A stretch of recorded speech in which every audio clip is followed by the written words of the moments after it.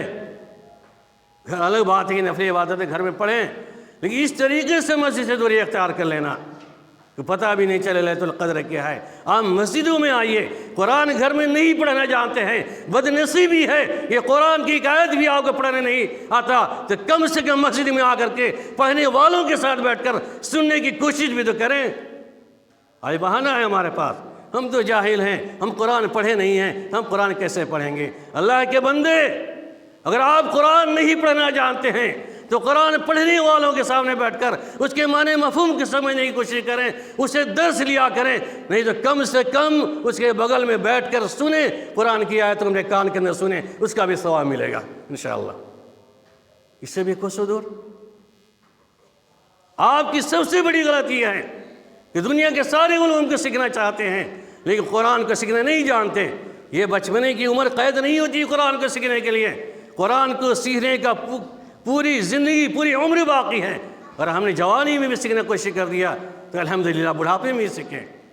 میں نے سعودی کے اندر 2 بوڑھے آدمی کو میں نے سکھایا تھا، 2 نوجوانوں کو سکھایا تھا، بنگالی لوگوں کو. مجھے شوق پیدا ہوا. میں نے پہلے بھی اعلان کیا تھا 6 ماہ قبل کہ جن حضرات کو قرآن یاد نہیں ہے، پڑھنا نہیں جانتے ہیں، میرے پاس بیٹھیے، میں اپنا وقت دینے کے لیے تیار ہوں، میں اس کو سکھا دوں گا قرآن پڑھنا. اس سے بھی کوسوں دور. اس کے بارے میں پوچھو گے کہ تم نے قرآن دینی تعلیم کو حاصل کیوں نہیں کیا؟ کیونکہ اللہ کے نبی صلی اللہ علیہ وسلم نے جہاں تمام علوم کو ہم حاصل کرتے ہیں، وہیں پر اللہ کے نبی صلی اللہ علیہ وسلم نے کہا خیرکم من تعلم القرآن وعلمہ، تم نے کہ بہتر وہ شخص ہے جو قرآن سیکھے اور دوسروں کو سکھائے. اللہ کے نبی صلی اللہ علیہ وسلم بتا رہے ہیں. ہم کہہ رہے ہیں نہیں قرآن پڑھنا، حافظ بنانا کیا ضرورت ہے؟ حافظ بناؤ گے، مولوی بنے گا، حافظ بنے گا. کیونکہ ہمارے سماج کے لوگوں نے حافظوں کی، عالموں کی وہ درگت کر رکھی ہے، جسی وجہ سے لوگ اس کی طرف دھیان نہیں دے رہے ہیں. یقین جانیے اگر سماج کے لوگ اپنی حقارت کی نظر سے دیکھتا رہے، ایک عالم دین کو نظر حقارت سے دیکھتا رہے، ایک حافظ قرآن کے عزت کو پامال کرتا ہوا چلا جائے، اس سے میرے ذات میں کچھ فرق نہیں پڑتا ہے. لیکن آپ کی ذات پر ضرور فرق پڑے گا، کہ عالم بنا دینا، ایک حافظ بنا دینا کم بڑی بات نہیں ہے. اللہ کے نبی صلی اللہ علیہ وسلم نے حافظ قرآن کے جہاں قرآن کے پڑھنے پر ثواب متعین کیا، اقرأوا القرآن، قرآن پڑھا کرو کیونکہ ایک حرف پر 10 نیکی ملے گی، 10 سے 700 گنے نیکیاں ملیں گی۔ الف لام میم 3 حرف ہے، 30 نیکیاں ملیں گی۔ اس کے علاوہ اللہ کے نبی صلی اللہ علیہ وسلم نے حافظ قرآن کی فضیلت میں حدیث بیان کر دی۔ جس حافظ قرآن کو بنانے سے ہم گریز کرتے ہیں، ہم نے بچوں کو قرآن کے حافظ بنانے سے گریز کرتے ہیں۔ اللہ کے نبی صلی اللہ علیہ وسلم نے ارشاد فرمایا تھا کہ اقرؤوا القرآن، قال لصاحب القرآن اقرأ وارقِ ورتل۔ صاحب قرآن حفاظ کے بارے میں فضیلتیں بیان کی اللہ کے نبی صلی اللہ علیہ وسلم نے کہ اقرأ، تم پڑھتے جا، قرآن پڑھتے جا، ورتق، تم منزلوں پر چڑھتا جا، سیڑھیوں پر چڑھتا جا، ورتل، ترتیل سے پڑھتا جا، کما رتل القرآن فی الدنیا، جیسے کہ تم نے ترتیل سے دنیا میں قرآن پڑھا تھا۔ فإن منزلتک، بے شک تیری منزل سیڑھیوں پر چڑھتے چڑھتے وہاں تک ہے جہاں تک تم قرآن تلاوت کرتے ہوئے چلے جاؤ گے۔ اللہ اکبر، ایک حافظ کی فضیلت ہے۔ جس قرآن دنیا میں تم پڑھ رہے تھے، ویسے رب العالمین جنت کی سیڑھیوں پہ کہے گا حافظ قرآن ارقا ورتقے، تم پڑھو، ارتق، چڑھتا جا چڑھتا جا پڑھتا جا، قرآن کو تو پڑھتا جا، آخری منزل تک پہنچ جا جہاں تمہارا ٹھکانہ ہے، آخری آیت جہاں تمہاری ہوگی وہیں تمہارے جنت کی سیڑھیوں کا ٹھکانہ ہوگا۔ ہم اس کی حقارت کی نظر سے دیکھتے ہیں؟ یہ حافظ قرآن کی فضیلت ہے، ایک عالم کی فضیلت ہے۔ اللہ کے نبی صلی اللہ علیہ وسلم نے کہا فضل العالم علی العابد کفضل القمر علی لیلۃ البدر علی سائر الکواکب۔ اللہ کے نبی صلی اللہ علیہ وسلم نے کہا ایک عالم کی فضیلت ایک عابد پر، عابد کہتے ہیں ایسا آدمی جو دن رات اللہ کی عبادت میں مشغول ہو، عبادت گزار کو عابد کہتے ہیں۔ بے نمازی، ترک صلاۃ والے نہیں، جمعہ والے نہیں، عیدین والے نہیں، یہ کوئی اہمیت ہے اسلام کے اندر، کوئی ٹھکانہ نہیں اس کا۔ یہ جمعہ نمازی ہو، عیدین کی نماز پڑھنے والا رمضانی مسلمان میں کی زندگی گزارتا ہو، عابد کے اوپر جو برابر اپنی زندگی کی عبادت میں گزار رہا ہو، اس کے بارے میں اللہ کے نبی نے کہا فضل العالم علی العابد، ایک عالم کی فضیلت ایک عابد پر ایسے ہے۔ لیلۃ القدر علی لیلۃ البدر علی سائر الکواکب، جس سے 14ویں رات کی فضیلت سارے راتوں پر ہوا کرتی ہے چمک کے اعتبار سے، ویسے ایک عالم کی فضیلت عابد پر ہے۔ آج ہم عالم دین کو اپنے جوتے کے نوک پر رکھنا چاہتے ہیں، معاملے غلطی ہوئی ہم اسے کھانا نہیں دیں گے، پیسہ نہیں دیں گے، نعوذ باللہ۔ دنیا کے اندر جتنا بھی ذلیل کرنا چاہے کر لے، یقین اور صدق دل سے عالم ربانی کی جو صفت ہے جس عالم کے اندر پیدا ہو جائے، انشاءاللہ اس کو قیامت کی جنت سے جانے کوئی روک نہیں سکتا ہے۔ لیکن علماء سو، علماء خیر، دو علماء قسم ہیں، العلماء خیر و خیار العلماء و شر و شرار العلماء۔ بہترین ہوئی مخلوق میں سب سے بہترین کوئی مخلوق ہے تو بہترین علماء ہیں، عالم ربانی جس کو کہا جاتا ہے، اور مخلوق میں سب سے برے جو علماء جو ہیں برے علماء ہیں۔ بہرحال اللہ رب العالمین شرار العلماء کے سب سے تمام لوگوں کو محفوظ رہنے کی توفیق عنایت فرمائے۔ ہمارے آپ کو خیار العلماء میں داخلہ فرما دے ابھی۔ لیکن کہنے کا مطلب یہ ہے کہ ایک عالم دین کی فضیلت کو اتنا حقیر نہ سمجھیں کہ آپ ڈاکٹر بنیں، انجینئر بنیں، فلاسفر بن جائیں، سائنسداں بن جائیں۔ ان علوم کی فضیلت کہیں بھی قرآن کی آیت کے اندر اور کسی حدیث کے اندر نہیں ہے، لیکن ہم بچوں کو پڑھاتے ہیں، قرآن تک کی تعلیم نہیں دے رہے ہیں، سورہ فاتحہ میں نہیں پڑھنے آ رہا ہے، نماز کی پوری دعائیں نہیں یاد ہو رہی ہے۔ میں نے اسی مناسبت سے اس مسئلے کے قدم رکھا تھا، یہ آج افسوس کے ساتھ کہنا پڑ رہا ہے۔ جس مقصد کو لے کر کے میں آیا تھا، میرا ارادہ یہی تھا کہ اس بستی سے کم 8-10 حفاظ کرام اور علماء کرام کو ہم نکال کے رکھیں، لیکن میرے پیر پہ کلہاڑی مارا گیا۔ اللہ خیر کرے، میں بدوا نہیں دینا چاہتا۔ یہ افسوس ہے کہ آج آپ لوگوں نے کبھی اس بستی کے لیے ایک حافظ پیدا نہیں کیا۔ اس بستی والوں پر افسوس ہے، آپ کے اپنے بچوں پر افسوس کرنے کی ضرورت ہے، آپ کو اپنی ذات پر افسوس کرنے کی ضرورت ہے کہ آپ نے ایک حافظ عالم پیدا نہیں کیا ہے۔ مسجد کا بیڑا غرق نہیں ہوگا، کیا وہ بستیاں ویران تباہ برباد نہیں ہوں گی جس کے اندر کوئی رہنمائی کرنے والا نہیں ملے گا۔ بہرحال یہ حدیث کی روشنی میں بات کر رہا تھا، جذبات میں آنے کی ضرورت نہیں ہے، آپ سنجیدگی سے لیجئے۔ جذبات اس لیے آ رہا ہوں کہ آج جہاں قرآن کی فضیلتیں ہیں، لیلۃ القدر کی فضیلتیں ہیں، ہم نے پامال کرنا شروع کر دیا ہے، ویسے ہی ہمارے یاروں نے اپنی فقہی کتابوں کے اندر اتنا کڑا جملہ استعمال کیا، اللہ کی پناہ جس کے دل میں ایمان کی دولت ہوگی اس جملہ پہ غور کرے گا، اس کے آنکھ سے ٹپکے گا۔ در مختار ہدایت، یہ فقہ حنفی کی کتاب ہے، فقہ حنفی کی کتاب ہے، لکھتے ہیں صاحب در مختار، وَالنَّظْرُ فِي كُتُبِ أَصْحَابِنَا بغیر سماع كفضل لليلة القدر، استغفر الله، ومن تعلم القرآن من تعلم الفقه افضل من تعلیم القرآن، نعوذ باللہ من ذلك۔ النظر فی مصاحبنا، فی کتب مصاحبنا، دیکھنا ہمارے صاحب کی کتابوں کو دیکھنا، فقہی کتابوں کو دیکھنا بغیر سنے ہوئے، صرف سن لینا، دیکھ لینا، نظر سے دیکھ لینا، ہم نے سنا نہیں کہ مسائل کیا ہے، کتب فقہ حنفی کی کتابوں کو دیکھنا بغیر سنے ہوئے افضل ہے لیلۃ القدر کے عبادت سے، نعوذ باللہ۔ اور قرآن فقہ، فن تعلم الفقہ، فقہ کا حنفی کتابوں کا سیکھنا افضل ہے قرآن کی تعلیم سے، نعوذ باللہ۔ کیا یہی دلیل ہمارے پاس رہ گئی؟ یہ کتابیں اسی لیے لکھی گئی، انہیں ظالموں کو تحریر کرتے ہوئے شرم نہیں آئی؟ کہاں لیلۃ القدر کی فضیلت، کہاں قرآن کی فضیلت، لیکن وہ لکھ رہا ہے اپنی کتابوں کے اندر کہ فقہ کا سیکھنا افضل ہے قرآن کی تعلیم سے۔ اللہ محفوظ رکھے ایسی کتابوں سے، اور اسے گند، فقہی کتابوں کے گند جو ہیں وہ الگ مسائل ہے، میں جانا نہیں چاہتا، شرمندگی کے مارے آپ کا ہمارا سر جھک جائے گا اس کتاب کی اہمیت۔ یہ ہم مسلمان ہیں، ہم صاحب ایمان ہیں، محمدی ہیں، محمد رسول اللہ صلی اللہ علیہ وسلم کی امتی ہیں، انشاءاللہ فرقہ ناجیہ ہم ہی ہیں، لیکن عمل کی بنیاد پر، زبانی دعویٰ کرنے کی بنیاد پر نہیں۔ تو لیلۃ القدر کی فضیلت کا اہتمام کیجیے اور قرآن کو سیکھنے کی کوشش کیجیے۔ خیرکم من تعلم القرآن وعلمہ، تم میں کہ بہتر وہ شخص ہے جو قرآن سیکھے اور سکھائے۔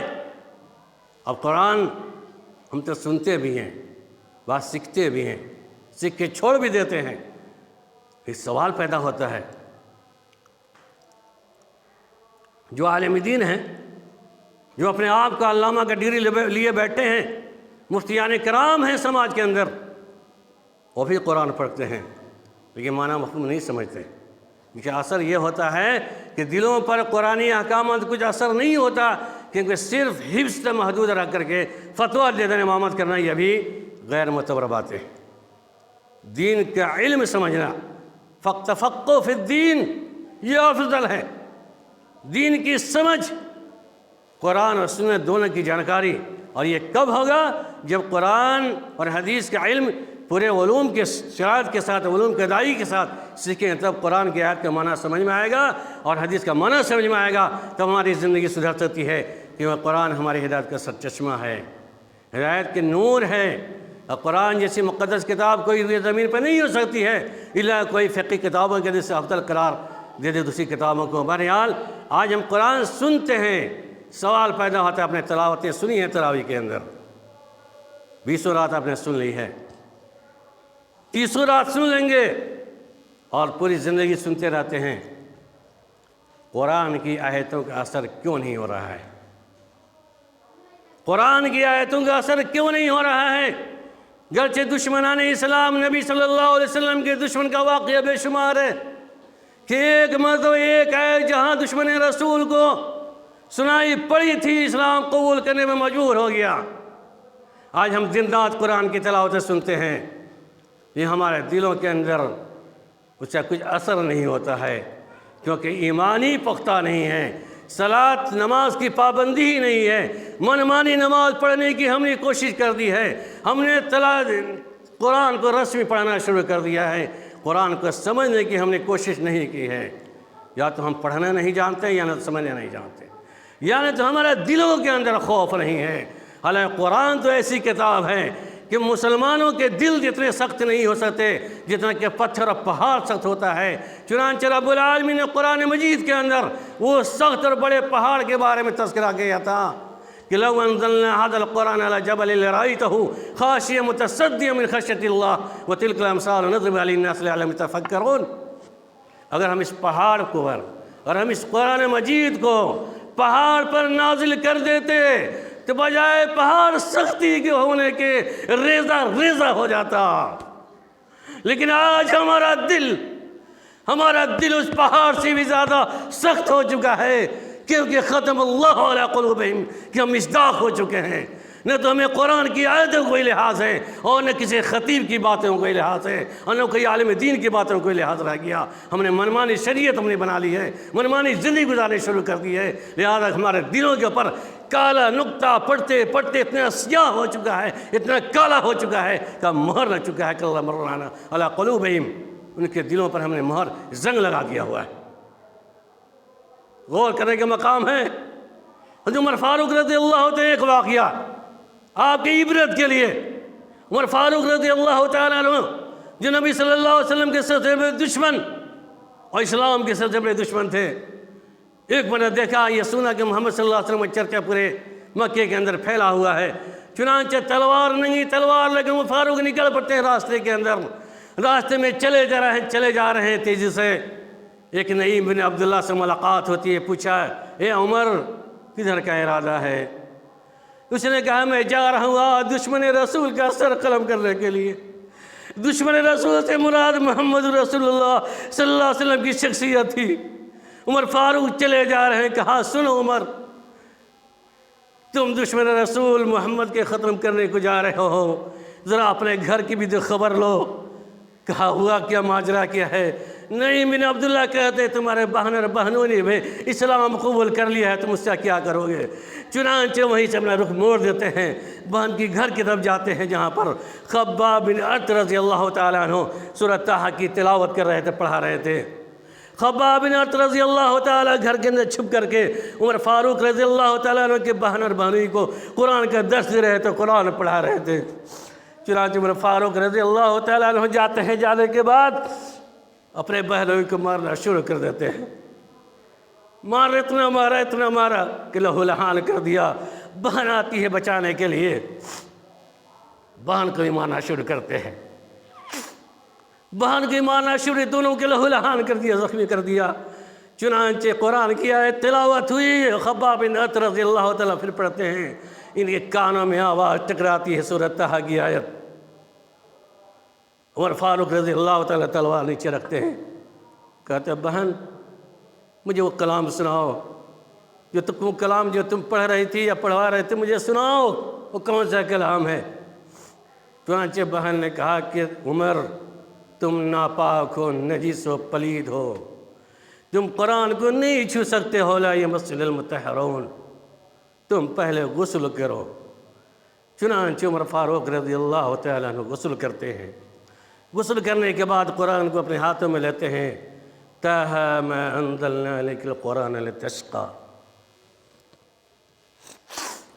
اس ایک آیت کو پڑھتے ہیں، پڑھنے کے بعد دل پہ اثر کرتا ہے، اور تلوار کو نیام میں ڈالتے ہیں اور دوڑتے ہوئے نبی صلی اللہ علیہ وسلم کی مسجد نبی کی طرف دوڑ پڑتے ہیں۔ صحابہ کرام نے دیکھا اللہ کے نبی صلی اللہ علیہ وسلم عمر آ رہے ہیں، کیونکہ دشمن رسول تھے، ممکن ہے کہ آج بھی سر قلم کر دے۔ چنانچہ اللہ کے نبی صلی اللہ علیہ وسلم نے کہا گھبراؤ نہیں، اگر ارادہ نیک کر کے آ رہا ہے تو آج اسلام قبول کرے گا، اور ارادہ بد سے آ رہا ہے، بد ارادے سے آ رہا ہے تو آج اسی کی تلوار سے اس کا سر قلم کیا جائے گا۔ چنانچہ عمر فاروق پہنچتے ہیں، اللہ کے نبی صلی اللہ علیہ وسلم کے چہرہ کو دیکھتے ہیں، اور دیکھنے کے بعد کہتے ہیں اشہد ان لا الہ الا اللہ و اشہد ان محمد عبدہ ورسولہ۔ قرآن کی ایک آیت کا اثر دیکھیں، دشمن رسول کے اوپر آج محب رسول بن جاتے ہیں۔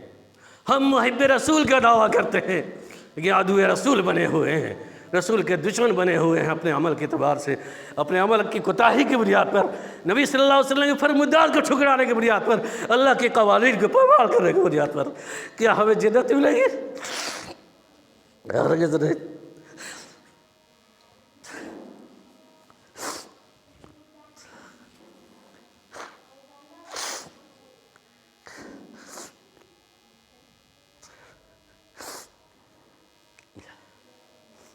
میرے دین بھائی بزرگ دوستو، اپنی زندگی کو تبدیل کرو.